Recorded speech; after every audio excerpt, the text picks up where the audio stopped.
Friends, welcome to the channel science of life. Myself Ashwini Jain Kaur और आज हम बात कर रहे हैं इस वीडियो ट्यूटोरियल में about the revision third chapter of 10 state board science and technology part 2, जिसका नाम है science life process in living organism part 2, right, जिसमें हमें प्रिसाइजली बात करनी है अबाउट द रिप्रोडक्शन। तो इसमें हम इस टॉपिक पर ध्यान देने वाले हैं कि एग्जाम पॉइंट ऑफ व्यू से क्या क्या इंपॉर्टेंट है और आपको कौन सी चीज़ें याद रख के जाना है। तो सब में पहले आपको रिप्रोडक्शन की डेफिनेशन याद रखनी है, जो आपको बुक में दी गई है काफ़ी अच्छे तरीके से। That is formation of new organism of a same species by earlier existing organism is called as reproduction. इसे याद रखिए। उसके बाद में ये उसका कैरेक्टरिस्टिक दिया हुआ है। अगर आपको सिग्निफिकेंस पूछा गया तो ये आंसर आप दे सकते हो कि reproduction is one of the various important character. इसकी वजह से इवोल्यूशन होता है, नवी स्पीशीज़ आती है ना। और ये ध्यान में रखना कि रिप्रोडक्शन के दो मेथड है, asexual method and sexual method. Asexual and sexual दोनों के कुछ अपने एडवांटेजेस है, दोनों के अपने कुछ डिसएडवांटेजेस है। असेक्सुअल मेथड किसे कहा जाएगा? ये ऐसे प्रोसेस को कहा जाएगा जहाँ से न्यू ऑर्गेनिज्म प्रोड्यूस होता है but only via single organism, same species single organism, जिसमें कोई गैमेट का यूनियन नहीं है, इन्वॉल्वमेंट नहीं है, उसे असेक्सुअल मोड ऑफ रिप्रोडक्शन कहा जाता है। तो दिस इज द डेफिनेशन। और उसके बाद में इसके एडवांटेज क्या है? इसका एडवांटेज है कि असेक्सुअल मोड ऑफ रिप्रोडक्शन जो होता है ये फास्ट है as compare to the sexual mode of reproduction. ये यूनिपेरेंटल प्रोसेस है, ठीक है। पर इसका डिसएडवांटेज क्या है कि इसमें जेनेटिक रिकॉम्बिनेशन नहीं होता, इस वजह से वेरिएशंस नहीं आते, इवोल्यूशन में ये ज़्यादा पार्टिसिपेशन नहीं दर्शाता है, ठीक है। ये असेक्सुअल मोड ऑफ रिप्रोडक्शन के एडवांटेजेस एंड डिसएडवांटेजेस है। और कुछ कैरेक्टर है असेक्सुअल मोड ऑफ रिप्रोडक्शन के जो आपको याद रखने, जो आपके बुक में नहीं है, वो ऐसे कि ये फास्ट प्रोसेस है, ठीक है। ये तो दिया है कि it is a fast process, बस इसके अलावा और है कि नंबर ऑफ प्रोजेनी मतलब जो नंबर ऑफ बेबीज़ होते हैं या नंबर ऑफ प्रोजेनी होती है वो ज़्यादा होती है than the sexual mode of reproduction, and it is simple process than the sexual mode of reproduction, ठीक है। सेक्शुअल से असेक्शुअल ये सिंपल प्रोसेस है, बट इसका सबसे बड़ा ड्रॉबैक क्या होता है कि there is no genetic recombination, there is no variation, and daughter cells are डिक्टो कॉपी और clone of the mother body, ठीक है। और यहाँ पे ध्यान में रखना माइटोटिक डिवीजन जनरली ये शो करते हैं। अब असेक्शुअल रिप्रोडक्शन ये यूनिसेलुलर ऑर्गेनिज्म में भी होता है और मल्टीसेलुलर ऑर्गेनिज्म में भी होता है, ये हम सीख चुके हैं। तो यूनिसेलुलर ऑर्गेनिज्म में 3 प्रकार है, कौन से? Binary fission, multiple fission and budding. Binary fission में हमें 3 टाइप दिखते हैं, एक होता है सिंपल बाइनरी फीजन, एक होता है ट्रांसफर, एक होता है लॉन्जिट्यूडनल। अगर सिंपल है मतलब कोई भी प्लेन नहीं है एक्सिस का, जैसे कि अमीबा कहीं से भी कट होके 2 में कन्वर्ट हो जा रहे हैं, तो इसमें क्या हो रहा है? माइटोसिस होगा, अमाइटोसिस होगा। स्पेसिफिकली अमाइटोसिस से 2 डॉटर सेल बनेंगे, क्योंकि 2 बन रहे हैं due to the fission, it is called as binary fission. जब हम पैरामीशियम की बात करते हैं तो पैरामीशियम में उसके जो ट्रांसफर सेक्शन है, ठीक है, जो ट्रांसफर सेक्शन होता है वहाँ से वो 2 डॉटर सेल में डिवाइड होते हैं, इसलिए इसे हम ट्रांसवर्स बाइनरी फीजन कहते हैं। और जो इग्लूना है इसमें ये उसके बॉडी प्लेन के लॉन्जिट्यूडनल, मतलब इस तरह से लॉन्जिट्यूडनल में वो 2 में कन्वर्ट होते हैं, इसलिए इसे लॉन्जिट्यूडनल बाइनरी फीजन कहते हैं। तीनों के एग्जाम्पल याद रखना, simple binary fission that is the amoeba, transverse binary fission that is paramecium, and longitudinal binary fission euglena। उसी के साथ साथ माइटोकॉन्ड्रिया, क्लोरोप्लास्ट जैसे सेल ऑर्गेनेलीज भी हैं जो बाइनरी फिजन दर्शाती है, ठीक है। 2 सिमिलर डॉटर सेल बनेंगे, ये माइटोसिस एंड अमाइटोसिस दोनों में से किसी से हो सकता है। सेकेंड है मल्टीपल फीजन। मल्टीपल फीजन ये जनरली अनफेवरेबल कंडीशन में अमीबा शो करता है, या अमीबा के ग्रुप के जो प्रोटिस्ट सिमिलर प्रोटिस्ट है वो शो करता है। इसमें क्या होता है, अनफेवरेबल कंडीशन आ गई तो अमीबा सूडोपोडिया बनाना स्टॉप कर देगा, लैक ऑफ फूड है, लैक ऑफ न्यूट्रिएंट है, खुद को वो सर्कल में कन्वर्ट कर देगा, सिस्ट फॉर्मेशन करेगा, और उस सिस्ट के अंदर मल्टीपल टाइम न्यूक्लियर डिवीजन होगा और बहुत सारे न्यूक्लियाई बनेंगे, और जैसे ही फेवरेबल कंडीशन अराइज होती है वो बर्स्ट करके बाहर निकल जाएंगे। क्योंकि यहाँ पे मल्टीपल टाइम फीजन हो रहा है, मल्टीपल अमीबियल सेल बन रहे हैं, इसीलिए इसे हम क्या कहते हैं? Multiple fission.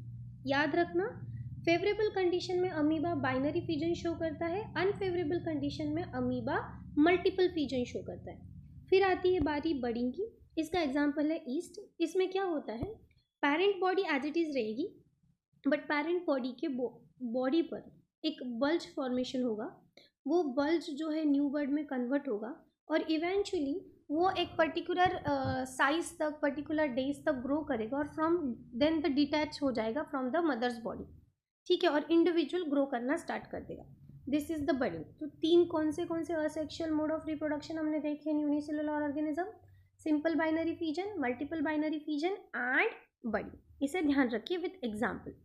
अब हम बात करते हैं asexual mode of reproduction in multicellular organism. इसमें 5 प्रकार हैं, fragmentation, regeneration, budding, vegetative propagation and spore formation. Fragmentation में सिंपल है, स्पाइरोगैरा जैसे ऑर्गेनिज्म क्या करते हैं, ये पर्टिकुलर थ्रेड्स बना देते हैं, कट हो जाते हैं और पर्टिकुलर फ्रैगमेंट्स बना देते हैं और each fragment is going to be grow individual spirogyra, ठीक है। तो अब इसमें क्या होता है, इसमें ये बहुत ज़्यादा स्पीडी ग्रो करते हैं जब फेवरेबल कंडीशन है, ample amount of water nutrient available है। वो ब्रेक हो जाते हैं, फाइबर्स कन्वर्ट हो जाते हैं into the small fragments and every fragment is going to be what, grow. Sycon, ये एक्सीडेंटली अगर मेनी फ्रैगमेंट में कन्वर्ट हो रहा है तो ईच फ्रैगमेंट न्यू साइकॉन में ग्रो करने लगता है। नेक्स्ट आता है रीजनरेशन। रीजनरेशन में अगर आप लिजार्ड की बात करो तो लिजार्ड के पास लिमिटेड रीजनरेशन है, वो रिप्रोडक्शन नहीं करते। रीजनरेशन का मतलब होता है जहाँ से पूरा ऑर्गेनिज्म फिर से बन रहा है, बचा हुआ बॉडी पार्ट फिर से बन रहा है। तो इसका बेस्ट एग्जाम्पल जो हमारे पास है वो है प्लेनेरिया। प्लेनेरिया की बॉडी को अगर आप देखोगे तो जब वो कट हो जाती है तो 2 हिस्सों में अगर वो कट हो रही है ना, तो rest of the body part बनेगा। फॉर एग्जाम्पल अगर ये ऐसा इतना है और इधर टेल है तो टेल को बॉडी और हेड आ जाएगा और इधर टेल आ जाएगी। तो एक प्लानेरिया से 2-3 प्लानेरिया जनरेट हो सकते हैं। ये भी कब होगा, in the favourable condition. Next आता है बडिंग। बडिंग में यहाँ पर एग्जाम्पल है हाइड्रा। बडिंग कॉमन है इन यूनिसेलुलर एंड मल्टीसेलुलर, बट थोड़ा सा तरीका अलग है।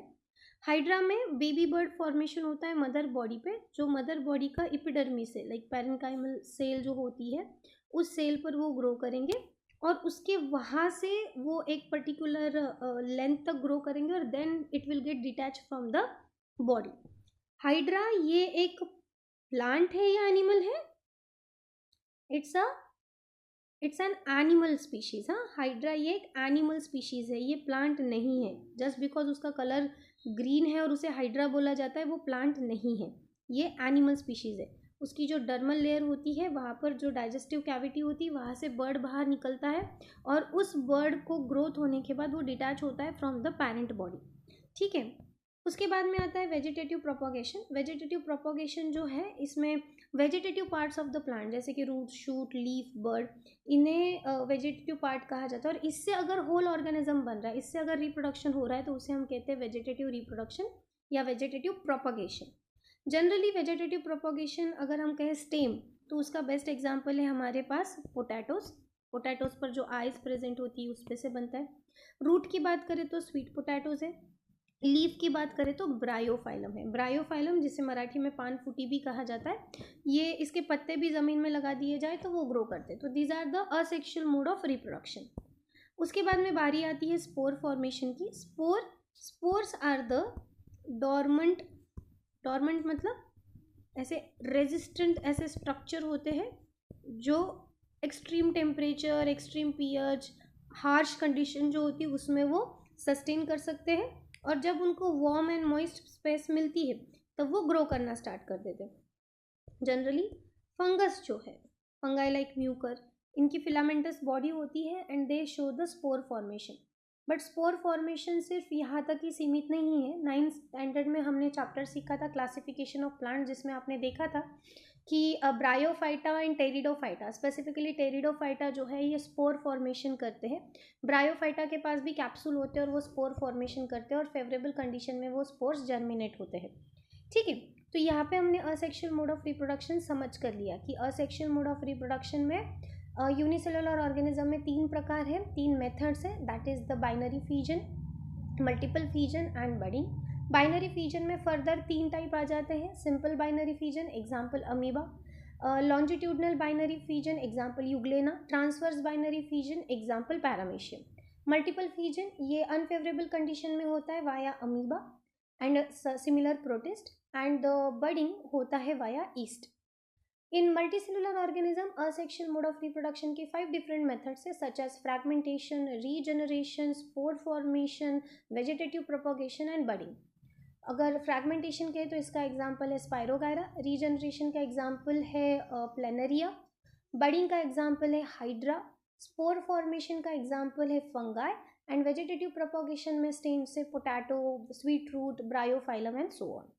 अब हमें देखना है second type of the sexual reproduction, that is, yes, it is not second type, it is a second type of the reproduction, that is sexual. So sexual reproduction ये दो स्टेप में होता है। पहली स्टेप होती है गैमेट फॉर्मेशन और second step होती है फर्टिलाइजेशन।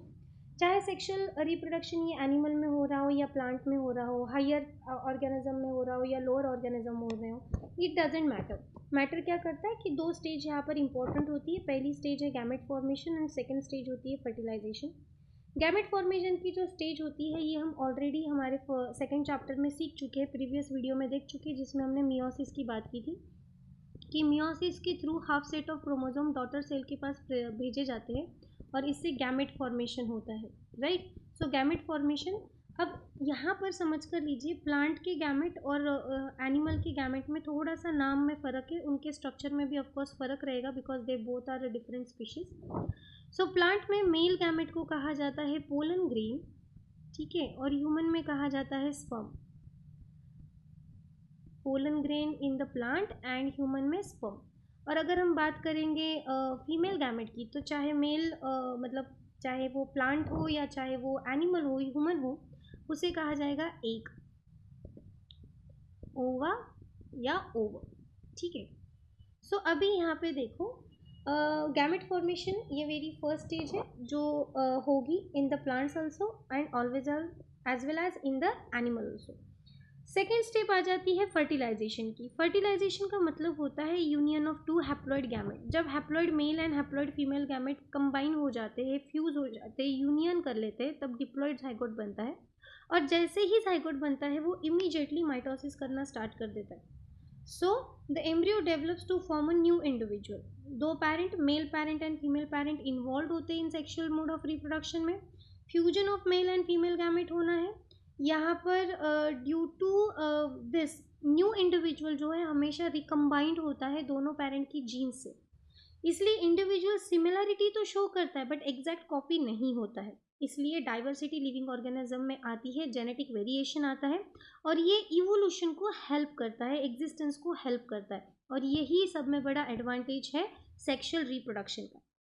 अब आपके सिलेबस में दिया गया सेक्सुअल रिप्रोडक्शन इन प्लांट्स, इसे समझ कर लेते हैं। So in the plants flower is the structural and functional unit of the reproduction. ये ध्यान में रखिए, it is a structural and functional unit of reproduction.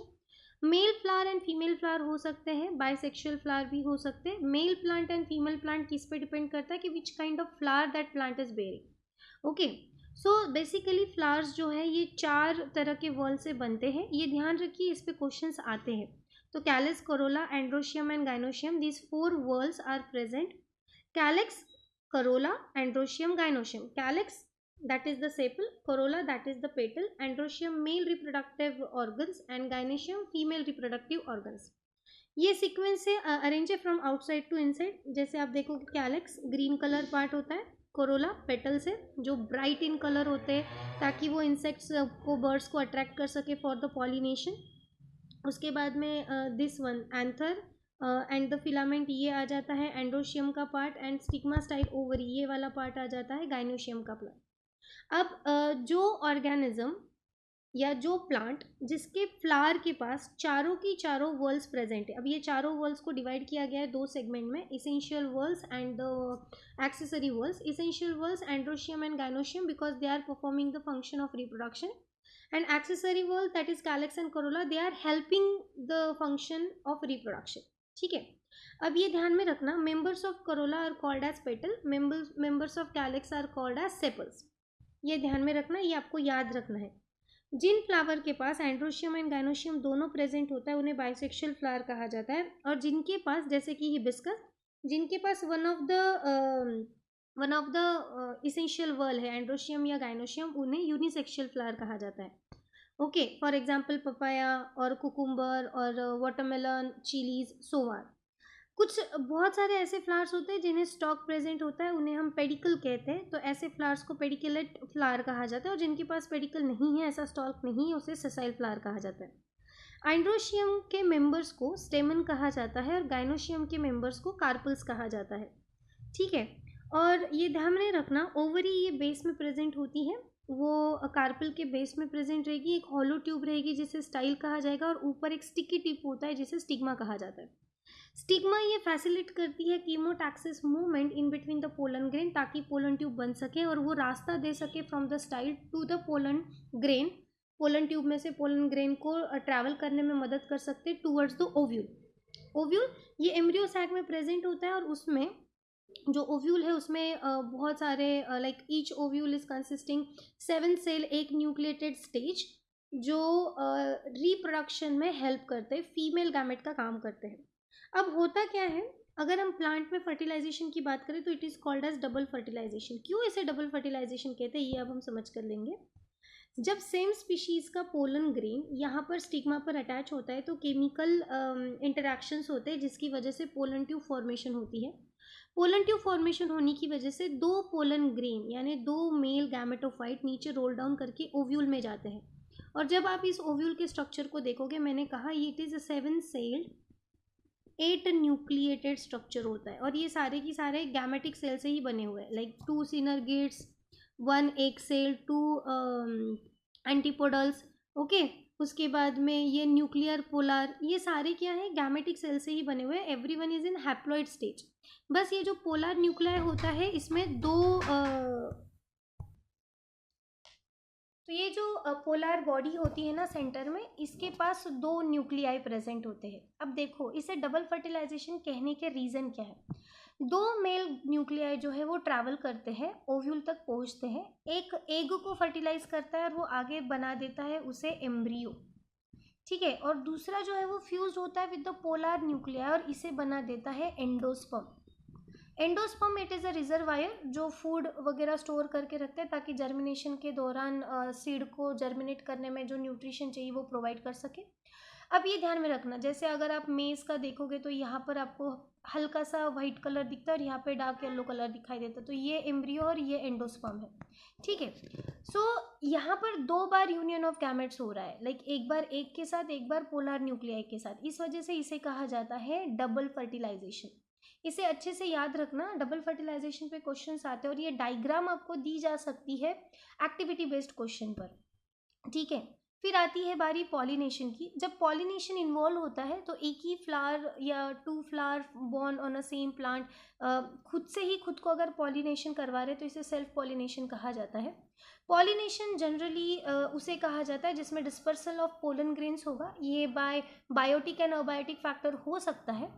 अगर हमें सेल्फ पॉलिनेशन करवाना है या हमें हमारे तरफ से डिजायर्ड पॉलिनेशन कराना है तो हम बैगिंग वगैरह कर सकते हैं।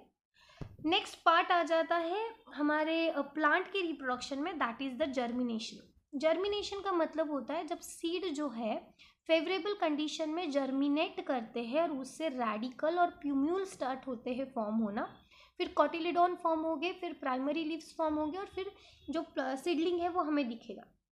ये अंडर फेवरेबल कंडीशन होता है। जो ओव्यूल है वो सीड में डेवलप होता है और ओवरी जो है वो फ्रूट में डेवलप होती है आफ्टर फर्टिलाइजेशन। इसे याद रखिए, ये फिल इन द ब्लैंक्स या ट्रू और फॉल्स में पूछा जा सकता है। ठीक है, तो यहाँ पे हमने मगअप किया है अबाउट द प्लांट रिप्रोडक्शन की प्लांट में सेक्सुअल रिप्रोडक्शन कैसे होता है। देखो, प्लांट दो तरीके का रिप्रोडक्शन शो करते हैं, asexual reproduction by vegetative propagation and sexual reproduction by double fertilization. तो जो फ्लावरिंग प्लांट्स होते हैं वो डबल फर्टिलाइजेशन कराते हैं। इसमें हमने देखा एंड्रोशियम गाइनोशियम के बारे में। इसे याद रखिए, this is the revision video, इसलिए हम सिर्फ शॉर्ट में रिवाइज कर रहे हैं। डिटेल वीडियो की अलग प्लेलिस्ट है। ठीक है, ये हम 24-25 की जो बोर्ड्स एग्जाम है उसको फोकस कर रहे हैं। तो अब इसी के सीरीज में हम देखेंगे sexual reproduction in human being. अब ह्यूमन बीइंग एन एनिमल हमारी बॉडी जो है, हमारे पास अलग अलग बॉडी है, like male body is different and female body is different, जिसे हम जेंडर कहते हैं, right. So male is different from the female just because of reproductive system. और कौन इंश्योर करता है इस रिप्रोडक्टिव सिस्टम को? तो हमारा genetic makeup. We have 23 pairs of chromosome, right, और 23rd पेयर जो है मेल में होता है XY और फीमेल में होता है XX, ठीक है। मेल में होता है XY और फीमेल में होता है XX। इसी वजह से, मतलब जिनके पास XX है वो फीमेल रहेगी, वुमन रहेगी, जिसके पास XY है वो मेल रहेगा, या फिर हम कहेंगे मेन रहेगा, ठीक है। तो यहाँ पर आप समझ कर लो, जो भी सेक्शुअल कैरेक्टर है, like primary and secondary sexual character, for example genitals है, beard and moustaches, mammary gland, voice, ये सारी चीज़ें जो है ये 23rd पेयर ऑफ क्रोमोसोम की वजह से इन्फ्लुएंस्ड होती है इन द ह्यूमन्स बॉडी। तो mail reproductive system is completely different from the female reproductive system. तो हम सब पहले समझ के लेंगे ह्यूमन मेल रिप्रोडक्टिव सिस्टम को, जिसकी डायग्राम यहाँ पर आपने देखी हुई है। मेल रिप्रोडक्टिव सिस्टम ये लोअर एब्डोमेन में प्रेजेंट होती है, जिसमें टेस्टिस, देखो क्या क्या प्रेजेंट है ये हमें समझ कर लेना है। Testis, it is a gonad. Testis कौन है? गोनाड है। उसमें क्या प्रेजेंट होते हैं? उसमें seminal vesicle, seminiferous tubule present होते हैं। क्या प्रेजेंट होते हैं? Seminiferous tubule. और यही सेमिनिफरस ट्यूब्यूल में क्या प्रेजेंट होता है? Germinal epithelial. जर्मिनल एपिथेलियल में मियोसिस होगा और वो स्पर्म फॉर्मेशन करेंगे। लोकेशन क्या है टेस्टिस की? Outside the body, outside the lower abdomen cavity, scrotum में। स्क्रोटम सिंगल इन नंबर होता है जिसमें कंपार्टमेंट है, okay. It is a pouch like structure, muscular pouch like structure, जिसमें कंपार्टमेंट है। अब टेस्टिस में स्पर्म फॉर्मेशन होगा via meiosis through the germinal epithelial cells, जो ट्यूब्यूल से उसके थ्रू। उसके बाद में आती है बारी डक्ट्स की। तो कौन से डक्ट्स है? Rete testis, vas deferens, epididymis, vas deferens, ejaculatory duct and urinogenital duct. ये ध्यान में रखना, ये सीक्वेंस बहुत इंपॉर्टेंट है क्योंकि ये सीक्वेंस पूछा जाता है MCQs में। करेक्ट सीक्वेंस ऑफ स्पर्म, जहाँ से स्पर्म्स रिलीज होते हैं या सीमेन रिलीज होता है, ये सीक्वेंस बहुत इंपॉर्टेंट है। Testis to rete testis, then vas efferens, epididymis, vas deferens, ejaculatory duct and urinogenital duct. अब ये टेस्टिस है, यहाँ पे रिटी टेस्टिस है, this is epididymis, vas efferens, okay. Then vas deferens, now ये वास डेफरेंस है। Vas deferens फिर आता है यहाँ पर इजैकुलेटरी डक्ट के पास। इजैकुलेटरी डक्ट से वो चले जाता है towards this urinogenital duct. Male में इसे यूरिनोजेनिटल डक्ट इसलिए कहते हैं because it is a common passage जहाँ से यूरिनरी ब्लैडर से यूरिन और एजाकुलेटरी डक्ट से सीमेन दोनों रिलीज होता है, इसलिए it is called as urinogenital duct, ठीक है। 3 प्रकार के ग्लैंड इनके पास प्रेजेंट होते हैं, मेल्स रिप्रोडक्टिव सिस्टम में प्रेजेंट होते हैं, that is seminal vesicle, prostate gland and Cowper's gland. Cowper gland को बल्बो यूरेथ्रल ग्लैंड भी कहा जाता है। तीनों ग्लैंड के अपने सिक्रीशन है जिसका इंपॉर्टेंस होता है in the in the semen. Seminal vesicle fructose secrete करता है जो मूवमेंट के लिए, स्पर्म के मूवमेंट के लिए ज़रूरी है। प्रोस्टेट ग्लैंड ये लुब्रिकेशन देता है, ओके। प्रोस्टेट ग्लैंड क्या देता है? लुब्रिकेशन देता है। एंड काउपर्स ग्लैंड ये अल्कलाइन कंडीशन मेंटेन रखने की कोशिश करता है, okay. Now as the sperm are push forward from one duct to next, they become mature and able to fertilize the ovum, right. तो यहाँ पर आपको क्या क्या ध्यान में रखना है कि male reproductive system is made up of 3 gland, that is prostate gland, seminal vesicle and Cowper's gland. It is made up of number of ducts such as rete testis, vas efferens, epididymis, vas deferens, ejaculatory duct and urinogenital duct. It is made up of single gonad called as testis which is pair, means 2 in number, which is present in the scrotum, ठीक है, understood. अब seminal vesicle जो है, जैसे मैंने बताया, वो अपना सिक्रीशन कहाँ देता है? इजैकुलेटरी डक्ट में। ये ध्यान में रखना किसका सिक्रीशन कहा जाता है। सेमिनल वेसिकल का सिक्रीशन जाएगा into the ejaculatory duct, prostate gland का सिक्रीशन और काउपर्स ग्लैंड का सिक्रीशन जाएगा इनटू द यूरिनोजेनिटल डक्ट। सीमेन कैसे फॉर्म होता है? इन तीनों भी डक्ट के सिक्रीशन प्लस स्पर्म, ठीक है। सीमेन पेनिस के थ्रू इजैकुलेट किया जाता है और in one ejaculation around 100 to 200 millions of sperms जो है वो रिलीज किए जाते हैं, ठीक है। ये ध्यान में रखना, all the organ of male reproductive system are pair except urinogenital duct, prostate gland, penis and scrotum. मतलब यूरिनोजेनिटल डक्ट सिंगल है, प्रोस्टेट ग्लैंड सिंगल है, पेनिस सिंगल है, स्क्रोटम सिंगल है। आपको पता है एपिडिडमिस की जो लेंथ होती है वो 6 मीटर है और स्पर्म की जो लेंथ होती है वो 60 माइक्रोमीटर है और अप्रॉक्सीमेटली वो 6.5 मीटर इतना डिस्टेंस ट्रैवल करते हैं to get rid from the male reproductive system. Sperms को लार्ज अमाउंट में एनर्जी लगती है जो उसे फ्रुक्टोज से मिलती है जो सीमेन में प्रेजेंट रहेगा which is the secretion of seminal vesicle. ठीक है, अब बात करेंगे हम यहाँ पे मेल रिप्रोडक्टिव सिस्टम को हमने रिवाइज कर लिया। It is a revision lecture again I am saying okay. Now human female reproductive system की हम बात करेंगे। तो ह्यूमन फीमेल रिप्रोडक्टिव सिस्टम दिखने में बड़ी सिंपल है बट उसका वर्किंग कॉम्प्लिकेटेड है। ठीक है, तो ह्यूमन फीमेल रिप्रोडक्टिव सिस्टम जो है it is simple in the working, no in the दिखने में बहुत सिंपल है। कैसे? देखो सिंपल है, pair of ovary is there, fimbriae, oviduct, fundus, uterus, cervix, that's it, है ना। बट इनका स्ट्रक्चर कॉम्प्लिकेटेड है। अब all organ of female reproductive system ये प्रेजेंट है इन द एब्डोमिनल कैविटी जिसमें pair of ovary, pair of oviduct, single uterus, vagina present होती है। इसी के साथ साथ बार्थोलिन्स ग्लैंड भी प्रेजेंट होते हैं which resembles to the Cowper's gland. ठीक है, जनरली हर एक मंथ में एक ओवम रिलीज होता है इन abdominal cavity alternative from each ovary, मतलब लाइक जनवरी में लेफ्ट ओवरी होगी तो फेब्रुवरी में राइट ओवरी होगी, लाइक दैट। ठीक है, ये कैविटी जो है ये फ्री एंड ऑफ ओविडक्ट जहाँ फनेल लाइक स्ट्रक्चर है वहाँ पे फिम्बरी होती है, वहाँ से एक जो है वो कलेक्ट किया जाता है, आगे ट्रैवल होता है, यहाँ पर वेट करता है फॉर द फर्टिलाइजेशन। अगर फर्टिलाइजेशन हो रहा है ठीक है तो प्रेगनेंसी कंसीव होती है, अगर नहीं हो रहा है तो मेंसेस स्टार्ट होते हैं। ये ध्यान में रखना, egg is non motile gamete, इस वजह से जो सीलिया प्रेजेंट है इनसाइड द ओविडक्ट वो उसे आगे आगे पुश करती है ताकि वो आगे मूव कर सके। नाउ गैमेट फॉर्मेशन चाहे वो स्पर्म हो या ओवम, आई होप आपको स्ट्रक्चर समझ गया, एक बार मैं फिर से बताती हूँ। दिस इज द ओवरी जिसमें एग मैच्योर होने वाला है, फिम्बरी जिसने होल्ड किया हुआ है ओवरी को और वहाँ पे एक ओपनिंग होती है ताकि ड्यूरिंग द ओव्यूलेशन वहाँ से एग रिलीज हो, ओविडक्ट में वो ट्रैवल करें और ओविडक्ट में ट्रैवल करने के बाद में वो जो यूट्रस है यहाँ पे एक्चुअली वो वेट करता है फॉर फर्टिलाइजेशन। फर्टिलाइजेशन हो जाने के बाद जाइगोट इम्प्लांट किया जाएगा इन यूट्रस।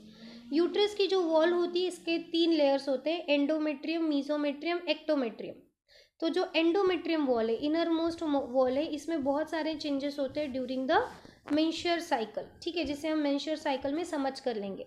उसके बाद में है वजाइना। वजाइना में 2 ओपनिंग होती है, एक होती है बर्थ कैनल जहाँ से ब्लीडिंग होती है during the menses and birth of the baby होता है, डिलीवरी ऑफ द बेबी होता है ड्यूरिंग द डिलीवरी टाइम।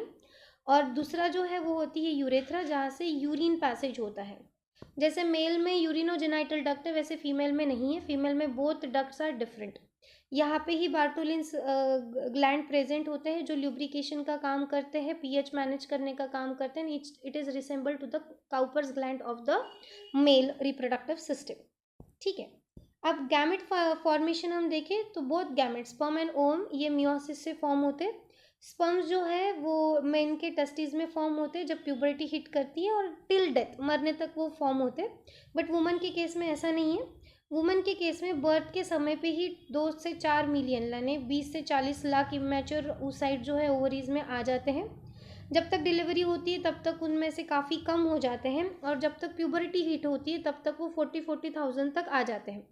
तो जब प्यूबर्टी स्टार्ट हो गई यानी मेंस्ट्रुअल साइकिल स्टार्ट हो गई तब से लेके यानी मेनार्स से लेके मोनोपॉज तक यानी up to the age of 45 to 50 every alternative month egg mature होता है और वो क्या होगा, रिलीज किया जाएगा इन द ओविडक्ट। ठीक है, अब जब फीमेल रिप्रोडक्टिव सिस्टम एग्स को मैच्योर करना बंद कर देती है due to the hormonal irregularity या उसके मेंसेस इरेगुलर हो जाते हैं, उसे हम कहते हैं मेनोपॉज। ठीक है, अब देखते हैं फर्टिलाइजेशन क्या होता है। Formation of zygote by union of sperm and ovum is called as fertilisation. Fertilisation ये ह्यूमन में इंटरनल है। ठीक है, मैमल्स में जनरली ये इंटरनल ही होता है, बहुत सारे ऐसे एनिमल है जिनमें एक्सटर्नल होता है सच एज फिश। सीमेन जो है वो वजाइना में इजैकुएट किया जाता है ड्यूरिंग द कॉप्यूलेशन। स्पर्म्स जो है वो फ्यू मिलियन से स्टार्ट करते हैं journey towards the vagina, then the vagina से यूट्रस, यूट्रस से oviduct. 1 from the millions of sperm क्या होने वाला है, ओवम तक जाएगा और वहाँ पर उसे फर्टिलाइज कर देगा, पेनिट्रेट कर देगा। From the age of puberty up to the menopause, लगभग 10 से 17 साल में प्यूबर्टी हिट होती है इन द फीमेल, और 45 से 50 साल तक मेनोपॉज होता है। तो ovum released every month, out of 2 to 4 million oocyte, only 400 oocytes are released up to the age of menopause. बाकी के जो है वो डीजनरेट हो जाते हैं, ठीक है। उसके बाद में यहाँ आप देखना, oocyte release from ovaries during the last few months nearing the age of menopause are 40 to 50 year old. उनकी जो डिवीजन की एबिलिटी होती है वो कम हो जाती है, इस वजह से 35 प्लस के बाद में अगर पेरेंटहुड एंजॉय करना है तो उस समय पर जेनेटिक डिसऑर्डर बच्चों को होने के चांसेस, एबनॉर्मलिटीज होने के चांसेस ज़्यादा होते हैं, like Down syndrome and Turner syndrome. आपको ये गिव रीजन में पूछा जाता है कि why there is chances of abnormalities after having a baby after the age of 35 in the female and 45 in the male. Reason same है, जैसे जैसे समय बढ़ते जाता है, एज बढ़ती जाती है, वैसे वैसे मियोसिस के दौरान जो सेग्रीगेशन ऑफ क्रोमोसोम होना चाहिए वो सही से नहीं हो पाता है, गैमेट सही से बन नहीं पाते, और जेनेटिक डिसऑर्डर हो सकते हैं, एबनॉर्मलिटीज हो सकती है to the children such as Down syndrome. ठीक है, ये आप आंसर कर सकते हो। दूसरा, who is the responsible to decide the gender of baby? Is the sperms, is the male gamete. ठीक है, क्योंकि मेल गैमेट ही हेट्रोजाइगस होता है, एक्स एंड वाई। फीमेल तो एक्स एक्स रहेगी, राइट। मतलब मेल के पास क्या है 44 प्लस एक्स वाई, फीमेल्स के पास होता है 44 प्लस एक्स एक्स, राइट। अब कौन सा गैमेट फ्यूज कर रहा है विद द एग, उस पर डिपेंड करता है कि गर्ल रहेगी या बॉय रहेगा। You are getting this, understood. इस वजह से male is responsible for the deciding the gender, but male के भी हाथ में नहीं है, it depends upon the sperm. जो हेल्दी स्पर्म है वो आगे जाके फर्टिलाइज करेगा एग को, तो वो हेल्दी स्पर्म अगर एक्स कैरिंग है तो फीमेल बॉर्न होगी, अगर वाई कैरिंग है तो gender will be male. Okay, तो ये भी आपको गिव रीजन में पूछा जा सकता है, इसे भी अच्छे से समझ कर जाओ। अब हम देखेंगे development and birth. The zygote formed after fertilisation in the oviduct, वो roll on mitotic division start कर देता है और धीरे धीरे वो नीचे नीचे आता है इन द यूट्रस। यूट्रस में आने के बाद वो इम्प्लांटेशन होता है, उसका वहाँ पे इम्प्लांटेड हो जाता है, एंकर्ड होता है, जिसे हम इम्प्लांटेशन कहते हैं। और फिर एक ऑर्गन बनता है जिसे हम प्लासेंटा कहेंगे, जो फूड देता है to the baby from the mother's body throughout the gestation period. ठीक है, ये ध्यान में रखना कि ह्यूमन में गैस्टेशन पीरियड जो है वो ऑलमोस्ट 36 वीक्स का होता है, that is the 9 months. And जो प्लासेंटा है ये पूरी की पूरी मदर बॉडी से नहीं बनती, half from the mother body and half from the babies body बनती है, और बीच में एक मेम्ब्रेन होती है जहाँ से ट्रांसपोर्टेशन ऑफ मटेरियल होगा। इसके 3 रीज़न है। मदर बॉडी का जो ब्लड वेसल है उसमें जो ब्लड का फ्लो है वो बेबी के न्यूली सिंथेसाइज्ड वेन सस्टेन नहीं कर सकते और इस वजह से वो बर्स्ट हो सकते हैं। सेकेंड रीज़न ये, अगर मदर का ब्लड ग्रुप अलग है और बच्चे का ब्लड ग्रुप अलग है तो दोनों के ब्लड फ्यूज होने की वजह से डिजीज अकर हो सकता है, या कोगुलेशन हो सकता है, हिमोलिसिस हो सकता है। एंड थर्ड रीज़न है कि मदर को अगर किसी भी बैक्टीरिया का इन्फेक्शन है तो वो इन्फेक्शन बेबी तक पास नहीं होना चाहिए, इसलिए बीच में फिल्टर मेम्ब्रेन प्रेजेंट होती है जहाँ से एक्सचेंज ऑफ मटेरियल होगा।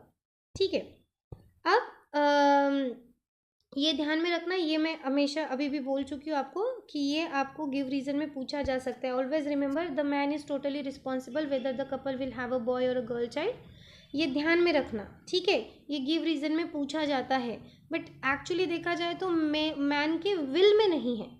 He is responsible because his gamete is responsible for that, but man के खुद के विल में नहीं होता है। वो ऐसे सोच नहीं सकता है कि नहीं नहीं I want a female child, तो फीमेल वाला ही स्पर्म जो है उसने सक्सेस होना चाहिए और वही ट्रैवल करना चाहिए। No, it is not going to be happen, because 100 million इतना भी अगर हम कहें कि स्पर्म्स बन रहे हैं तो उसमें से 50 मिलियन एक्स कैरिंग रहेंगे और 50 मिलियन वाई कैरिंग रहेंगे, तो there is a probability of 50-50%, there is a chances of 50% male 50% female. Understood. अब आते हैं वेरी इंटरेस्टिंग टॉपिक पर जिस पे ज़्यादा क्वेश्चन पूछे जाते हैं, वो भी ये डायग्राम देके, और वो है मेंस्ट्रुअल साइकिल।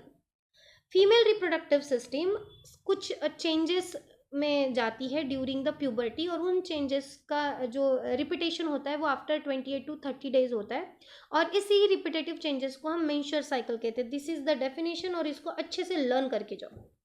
ठीक है, नाउ मेंस्ट्रुअल साइकिल ये नेचुरल प्रोसेस है, 4 हार्मोन से कंट्रोल की जाती है। ये इसका हर एक लाइन इंपॉर्टेंट है। It is controlled by 4 hormone, that is follicle stimulating hormone, luteinising hormone, oestrogen and progesterone.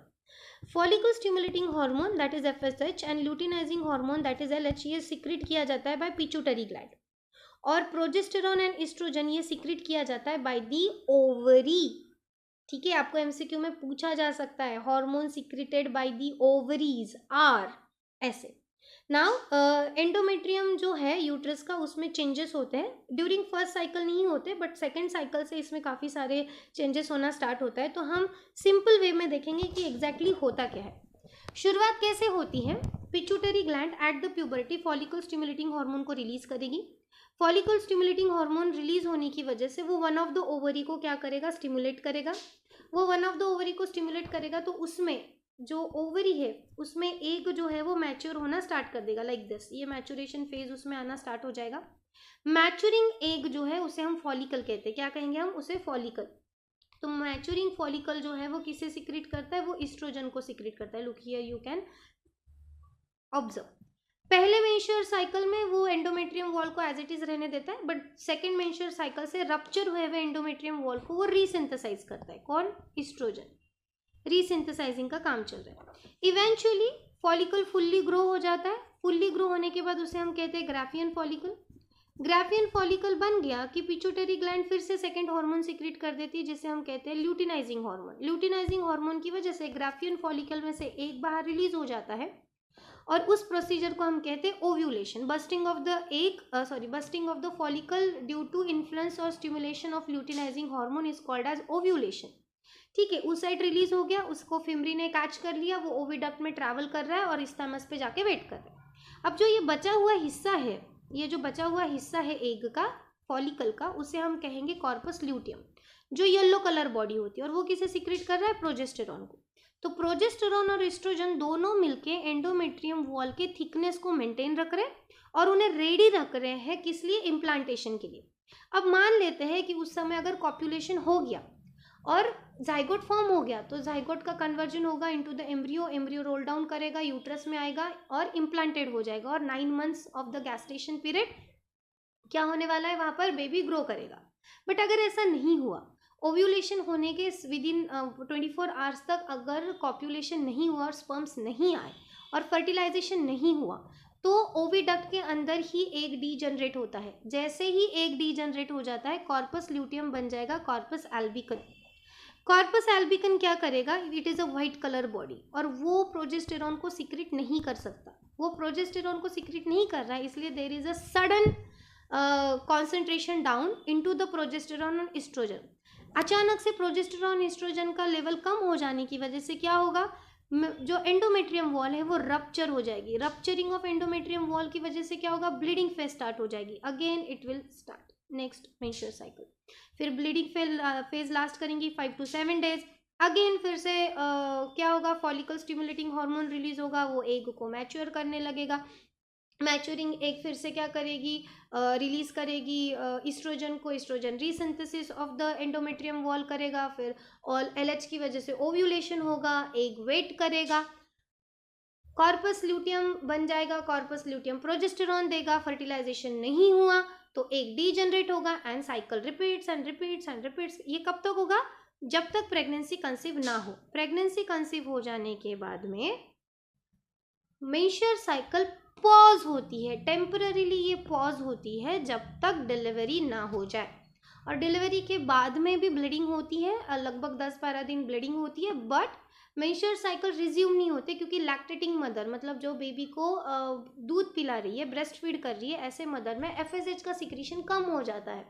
तो ऐसे समय पे क्या होगा? ऐसे समय पर मेंस्ट्रुअल साइकिल रिज्यूम नहीं होंगे। मेंस्ट्रुअल साइकिल रिज्यूम हो सकते हैं आफ्टर डिलीवरी 3 months, मतलब बच्चा 3 महीने 4 महीने का हो जाए, उसके बाद में नॉर्मली मेंस्ट्रुअल साइकिल रिज्यूम हो जाते। तो हम ऐसा कह सकते हैं एब्रप्टली कि 1 year के लिए मेंस्ट्रुअल साइकिल पॉज होती है, बट पॉज्ड होती है, बंद नहीं होती। Once the body is healed from all pregnancy things, फिर से मेंस्ट्रुअल साइकिल स्टार्ट हो जाती है, क्योंकि फिर से पिट्यूटरी ग्लैंड क्या करना स्टार्ट कर देता है? फॉलिकल स्टिमुलेटिंग हार्मोन को रिलीज करना स्टार्ट कर देता है। ओके, तो यही सारी चीज़ें यहाँ पे दी हुई है। अंडरस्टूड? ये हम सीख चुके। अब ये ध्यान में लो, rupturing is rupturing. Endometrium wall जब रप्चर होता है ड्यूरिंग द मेंस्ट्रुअल साइकिल, तो there is a cramps, severe weakness, okay, because bleeding में ब्लड जो है वो ब्लीड कर रहा है, लाइक ब्लड लॉस हो रहा है from the body, and that blood is not impure blood, वो प्योर ब्लड ही होता है, उसमें of course degenerated egg, hormones, की मतलब एंडोमेट्रियम वॉल के जो एपिथेलियल सेल है उनके टिश्यूज वो सब मिक्सअप हो जाता है, इसलिए वो खराब ब्लड बन जाता है। बट जो ब्लड निकल रहा है वो बॉडी में से निकल रहा है, एंड जैसे किसी को भी कहीं पे भी इंजुरी अगर हो रही है तो इट कैन कॉज पेन, वैसे ही पेन जनरेट होता है। दूसरा, there is a fluctuation in the hormones, like oestrogen and progesterone में फ्लक्चुएशन हो रहा है, इस वजह से मूड स्विंग्स हो सकते हैं, इरिटेशन हो सकती है, इरिटेबिलिटी हो सकती है। During this phases personal hygiene रखना बहुत ज़्यादा ज़रूरी है, क्योंकि इस समय पर during the bleeding phase infection के चांसेस बहुत ज़्यादा होते हैं, क्योंकि जो बर्थ कैनल है वो थोड़ा सा ज़्यादा ओपन हो जाता है ताकि वो ब्लीड कर सके, ब्लड को ज़्यादा से ज़्यादा मात्रा में बाहर निकाल सके। ठीक है, सो यहाँ पर हम समझ कर ले चुके कि what is the role of hormones in the menstrual cycle and how it is going to be happen, and ये नेचुरल नॉर्मल प्रोसेस है। ठीक है, now reproduction and modern technology, ये अगला टॉपिक आ जाता है हमारे सिलेबस का, जिसमें बहुत सारे कपल्स हैं जो इनफर्टाइल होते हैं, जिनके पास अलग अलग रीज़न की वजह से they are not able to enjoy the parenthood, but with the help of modern technology आज के डेट में we can help them to enjoy the parenthood. अब क्या रीज़न हो सकते हैं? वुमन में इरेगुलरिटी इन मेंस्ट्रुअल साइकिल है, या डिफिकल्टी है oocyte प्रोडक्शन में, ऑब्स्टिकल्स है ओविडक्ट में, या इम्प्लांटेशन में प्रॉब्लम आ रहा है, या उनका यूट्रस वीक है जो बेबी को कैरी नहीं कर पा रहा है, इस वजह से 3rd month 5th month 7th month में मिसकैरेजेस हो जा रहे हैं, ये प्रॉब्लम हो सकती है फीमेल में। मेल में प्रॉब्लम हो सकती है, there is absence of sperms in the semen, और स्लो मूवमेंट ऑफ स्पर्म्स, और अबनॉर्मल स्पर्म्स, ऐसी प्रॉब्लम क्रिएट हो सकती है। तो in both the scenario we can go to take a help from a modern technology for the reproduction, and this techniques involves IVF, that is in vitro fertilization, surrogacy and sperm banking. तो childless couple can have a child, और एक ध्यान में रखना, infertility is another treatable medical condition only। बांझत्व एक treatable condition है, ये कोई बहुत ऐसा पाप वाला सेगमेंट नहीं है। ओके, तो सब में पहले आता है IVF। IVF is very simple but complicated painful procedure. इसमें क्या किया जाता है, इसे टेस्ट ट्यूब बेबी भी कहा जाता है। इसमें किया क्या जाता है, मेल से स्पर्म्स कलेक्ट किए जाएंगे, फीमेल से एग कलेक्ट किया जाएगा, उनको लैबोरेटरी में फ्यूज किया जाएगा, like sperms from the husband, ठीक है, फ्रॉम वाइफ एग, इन्हें फ्यूज किया जा रहा है, जाइगोट बनेगा। उस जाइगोट को एक certain stage of embryo like 5 to 6 days तक बनने देते, दैट इज द एम्ब्रियो, और फिर उस एम्ब्रियो को इम्प्लांट किया जाता है in the same woman's uterus, उसी वाइफ के यूट्रस में उसे इम्प्लांट किया जाएगा। ठीक है, तो अब क्योंकि फर्टिलाइजेशन लैबोरेटरी में हुआ है इसलिए इसे कहा जाता है in vitro fertilisation, fertilisation in the test tube. यहाँ पे आप देख सकते हो दिस इज द ओवम, ये नीडल है जिसमें स्पर्म प्रेजेंट है, और ये माइक्रोपिपेट है जो एग को सपोर्ट कर रही है ताकि वो इधर उधर चले ना जाए। इसमें एग को कलेक्ट किया जाता है from the oviduct during the ovulation, और स्पर्म्स को कलेक्ट किया जाता है फ्रॉम द मेल, उसमें से healthy sperms and healthy egg को सिलेक्ट किया जाता है और फिर फर्टिलाइज किया जाता है, और फिर बेबी को इम्प्लांट किया जाता है in the uterus of mother और दैट वाइफ, और नॉर्मल प्रेगनेंसी के जैसे बाकी की सारी चीज़ें होती है।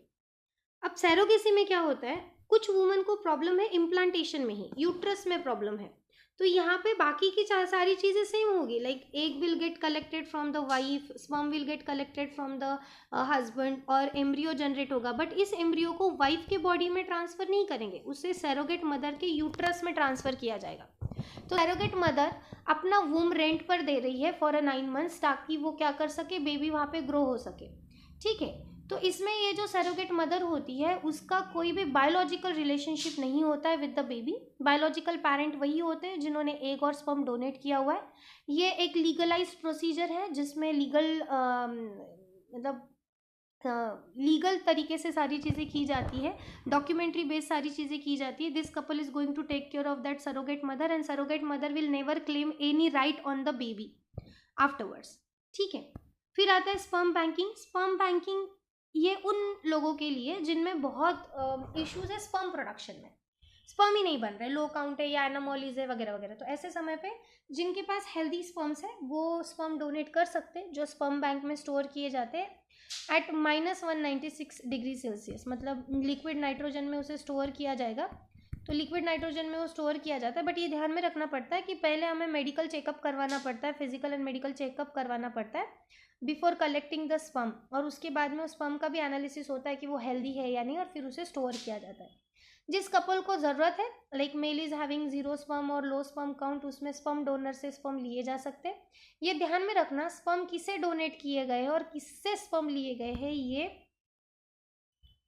सीक्रेट होता है, ठीक है, ये बताया नहीं जाता।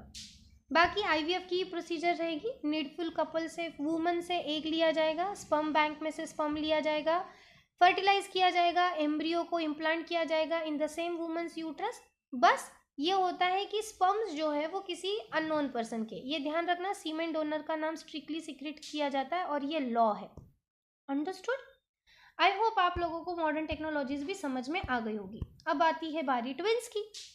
ट्विंस, 2 एम्ब्रियोज डेवलप साइमल्टेनियसली इन अ सेम यूट्रस, उन्हें 2 ऑफ ट्विंस कहा जाता है। अगर 3 डेवलप कर रहे तो ट्रिपलेट कहा जाएगा, 4 हो रहे तो क्वाड्रप्लेट एंड सो ऑन। अब ये 2 प्रकार के होते हैं। इस पे क्वेश्चंस आते हैं, differentiate between monozygotic and dizygotic. इसके लिए, इसको समझने के लिए हम थोड़ा सा व्हाइट बोर्ड का इस्तेमाल करेंगे। Just a minute. ओके, तो अब देखते हैं हम मोनोजाइगोटिक ट्विंस के बारे में। सब में पहले किसके बारे में बात करेंगे हम? Monozygotic twins. लुक, मान लेते this is the female reproductive system, right? ये फीमेल रिप्रोडक्टिव सिस्टम है, लाइक दिस, या ओवरी प्रेजेंट है जिसके ऊपर ये ऐसे फिम्बरी प्रेजेंट है। This is the female reproductive system, okay, और this is the uterus, this is the cervix, यहाँ पे ओवरीज है, और दिस इज द फिम्बरी जो कवर कर रहा है, ठीक है। अब होगा क्या, वन ऑफ द ओवरी ने एग रिलीज किया और वो एग प्रेजेंट है यहाँ पर, ठीक है। स्पर्म आया, फर्टिलाइजेशन हो गया। अब कौन बन गया? वो जाइगोट। जाइगोट बनने के बाद में वो रोल डाउन करते करते जाता है, डिवीजन करते करते, मतलब माइटोटिक डिवीजन करेगा और नीचे नीचे रोल डाउन करेगा टुवर्ड्स द यूट्रस। अब ये रोल डाउन करते वक्त प्रेगनेंसी कंसीव होने के, यानी फर्टिलाइजेशन होने के 8 डेज के अंदर अंदर अगर ये डेवलपिंग एम्ब्रियो 2 हिस्से में बट गया तो ये 2 इंडिविजुअल एम्ब्रियो जैसे बिहेव करेंगे और 2 बेबीज जो है या 2 फीटस जो है यहाँ से ग्रो करेंगे, ठीक है। अगर 8 दिन के बाद ये हो रहा है तो वो कॉन्जॉइंट बन सकते हैं। कॉन्जॉइंट मतलब जुड़े हुए, बट ट्विंस ही रहेंगे, ठीक है। अब ये ट्विंस क्योंकि सिंगल जाइगोट से बने हुए, इन्हें हम मोनोजाइगोटिक ट्विंस कहेंगे। मोनोजाइगोटिक ट्विंस को आइडेंटिकल ट्विंस भी कहा जाता है क्योंकि ये पूरे डिक्टो सेम होते हैं। इनका gender same, both will be male और बोथ विल बी फीमेल, इनका जेनेटिक मेकअप सेम, इनका face same, everything is same because they are made up of single zygote, ठीक है। बट जब हम बात करते हैं डाइजाइगोटिक ट्विंस की, तो डाइजाइगोटिक ट्विंस में होता क्या है? डाइजाइगोटिक ट्विंस जो होते हैं, इन ट्विंसेस में, लुक, डाइजाइगोटिक ट्विंस में हम देखेंगे, again this is a female reproductive system, this is the structure of female reproductive system, and इनके पास 2 ओवरीज प्रेजेंट है। अब कभी कभी क्या होता है, कुछ कुछ फीमेल्स में दोनों भी ओवरीज जो है वो एग रिलीज कर देती, तो यहाँ पे भी एक एग प्रेजेंट है, यहाँ पे भी एक एग प्रेजेंट है, एंड ओव्यूलेशन हो रहा है, दोनों एग प्रेजेंट है, और स्पर्म कुछ इधर ट्रैवल कर रहे, कुछ इधर ट्रैवल कर रहे। स्पर्म ने इस एग को भी फर्टिलाइज कर दिया और स्पर्म ने इस एग को भी फर्टिलाइज कर दिया, तो there are 2 event of fertilisation simultaneously, right. तो 2 जाइगोट बन रहे, कितने जाइगोट बन रहे? 2 जाइगोट्स बन रहे, और इन 2 जाइगोट की वजह से 2 बेबीज जो है, 2 एम्ब्रियो जो है वो ग्रो हो रहे, इसलिए इन्हें कहा जाता है डाइजाइगोटिक ट्विंस। डाई मतलब 2, तो डाइजाइगोटिक ट्विंस ये नॉन आइडेंटिकल होते हैं, मतलब they are just like a sibling, बस एक ही समय पे हुए हुए। अब यहाँ पे ये जो डाइजाइगोटिक ट्विंस है ना, इनका जेंडर सेम भी हो सकता है, अलग भी हो सकता है, like one can be male और फीमेल, फीमेल और अ मेल, मेल मेल और फीमेल फीमेल। इनका जेनेटिक मेकअप बिल्कुल भी सेम नहीं होता है, just because they are sibling, कुछ परसेंटेज में सेम रहेगा, but they are different from one another, and that is why they are called as non identical twins. I hope आप लोगों को identical twins and non identical twins समझ में आ चुका है, okay. So in case of monozygotic twins, embryonic cell divide हो जाते हैं 2 ग्रुप में, आफ्टर 8 डे हो रहा है तो कॉन्जॉइंट होने के चांसेस होते हैं। 2 oocyte अगर रिलीज हो रहे हैं तो दोनों भी फर्टिलाइज हो रहे हैं और 2 सेपरेट जाइगोट बन रहे हैं, that is the dizygotic twins, जिसमें जेंडर सेम भी हो सकता है, डिफरेंट भी हो सकता है। अब बात आती है रिप्रोडक्टिव हेल्थ की। देखो, there are so many diseases which are sexually transmitted, इसलिए रिप्रोडक्टिव हेल्थ का ख्याल रखना ज़रूरी है। पर्सन की जो state of being physical, mental और सोशल स्ट्रांगनेस है इज कॉल्ड एज हेल्थ। हमारे कंट्री में awareness about the reproductive health is not that much, इस वजह से सोशल कस्टम है, ट्रेडिशन है, लिटरेसी है, शाइनेस है, इस वजह से ज़्यादा बातें नहीं हो पाती है, बट स्टिल ये ध्यान रखना चाहिए। Occurrence of menstrual cycle is related to the reproductive and overall health of woman are working as par with the men, तो हमें ध्यान रखना चाहिए कि आउटडोर काम करते वक्त पूरे दिन हमें ख्याल रखना है, ब्लीडिंग का ख्याल रखना है, प्राइवेट ऑर्गन्स एंड जिनाइटल्स का ख्याल रखना है, वगैरह वगैरह। So reproductive health is important. Private organ that is genital को हाइजीनिक रखना, क्लीन रखना is important. Problem regarding reproductive health arise हो सकता है अगर सही समय पे सही हाइजीन मेंटेन नहीं की तो। मेन में भी क्लीनिंगनेस इज इम्पॉर्टेंट, ठीक है। तो there are 2 types of diseases generally जो ज़्यादा करके फैलते हैं, सीरियस डिजीज हम कहते हैं, वैसे बहुत सारे सेक्सुअली ट्रांसमिटेड डिजीज है, बट सिफिलिस और गोनोरिया ये लार्ज स्केल पर होते हैं। दोनों पे डिजीज बैक्टीरिया की वजह से होते हैं।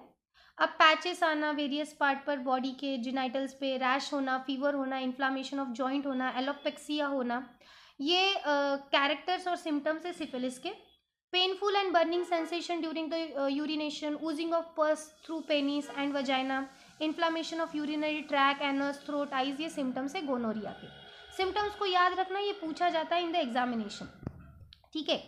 पॉपुलेशन एक्सप्लोजन, ये सिंपल है कि पर कैपिटा इनकम के हिसाब से या फिर जितना एरिया उस हिसाब से पॉपुलेशन बढ़ चुका है, इस वजह से देर is a load on the requirement और द थिंग, इस वजह से हमें फैमिली प्लानिंग पर ध्यान देना ज़रूरी है।